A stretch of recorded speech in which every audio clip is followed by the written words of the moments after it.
Welcome to the journey of unlocking your first push-up with calisthenics and motivation. Are you ready to go from zero to hero? Let's get started.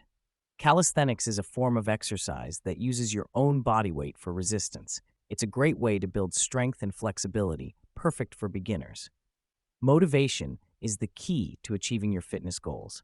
Stay focused, stay positive, and believe in yourself. You can do it. Now, let's break down the push-up.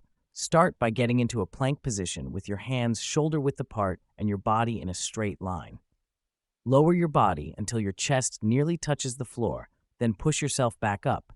Remember to engage your core and keep your back straight.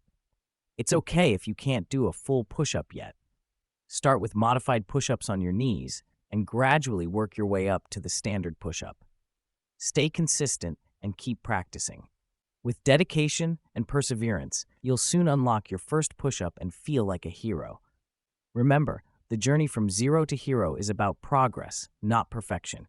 Keep pushing yourself and never give up. You've got this.